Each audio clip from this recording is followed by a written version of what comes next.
Welcome to bird media. నేను మీ పవన్ కృష్ణమూర్తి. పవిత్ర రంజాన్ మాసం వచ్చింది. మహమ్మదీ సోదరులకి రోడ్ల మీద హలీం బట్టీలు వెలిసిపోయాయి. ప్రతి చోట కూడా రుచికరమైనటువంటి చికెన్ మరియు మటన్ హలీంలు ఎక్కడికక్కడ చేసి పెడుతున్నారు. చాలా చక్కగా వెళ్తున్నారు, లొట్టలేసుకొని తింటున్నారు. అయితే ఇప్పుడు ఈ హలీంకి సంబంధించి కొన్ని ప్రశ్నలు బీజేపీ వాళ్ళు అడగడం జరుగుతోంది. దానికి సంబంధించి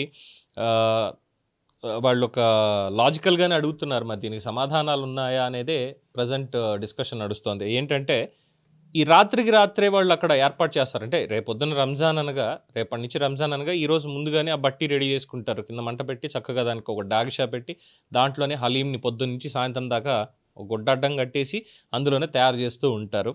దీనికి ఈ ఈ బట్టీల్ని నిషేధించాలి అని ఒక కంప్లైంట్ ఇచ్చారు. ఇచ్చి అడిగినటువంటి ప్రశ్నలు: ఈ బట్టీల నిర్మాణానికి అనుమతులు ఇచ్చారా? సరే, ఇచ్చారు అనుకుందాం. ఒకవేళ ఇవ్వడానికి ముందు ఫుడ్ సేఫ్టీ ఇన్స్పెక్షన్ ఏమన్నా జరిగిందా? ఫుడ్ సేఫ్టీ ఇన్స్పెక్షన్ జరిగిందా? ఇంత త్వరగా వీళ్ళకి అనుమతులు ఎలా వచ్చాయి? అసలు అనుమతి తీసుకున్నారా? దీపావళి, వినాయక చవితికి ప్రభుత్వమే ఎన్నో కఠినతరమైనటువంటి నిబంధనలు పెడుతుంది. మరి అలాంటిది హలీంకి లేదంటే ఈ రంజాన్ మాసంలో ఇలా ఈ పెట్టేటువంటి వాటికి ఎందుకని వర్తించడం లేదు?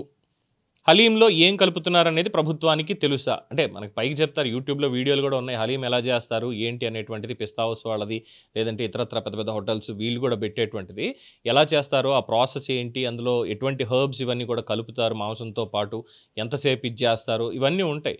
కానీ జరుగుతున్నటువంటి దాంట్లో ఇవి వీళ్ళు లాజికల్గా అడిగేటువంటిది, హలీంలో ఏం కలుపుతున్నారు, ఇవి కాకుండా ఇంకేమైనా కలుపుతున్నారా, అది ప్రభుత్వానికి ఏమన్నా తెలుసా, సర్టిఫైడా కాదా, ఇందులో కల్తీ ఉందా లేదా ప్రభుత్వం ఏమైనా తనిఖీ చేస్తోందా, అందులో బీఫ్ కలుపుతున్నారా లేక ఏం కలుపుతున్నారు, కేవలం మటన్ అండ్ చికెన్ అని చెప్తున్నారు, బీఫ్ ఏమైనా కలుపుతున్నారా, మరి ప్రభుత్వం దానికి చెక్ చేస్తోందా లేదా, రోడ్ల మధ్యలో బట్టీలు తవ్వి బట్టీలు మరి పెడుతున్నారు, దీనికి ప్రభుత్వాలు అనుమతి ఉందా లేదా అని, దీనికి ప్రభుత్వమే బాధ్యత వహించి సమాధానాలు చెప్పాలంటున్నారు.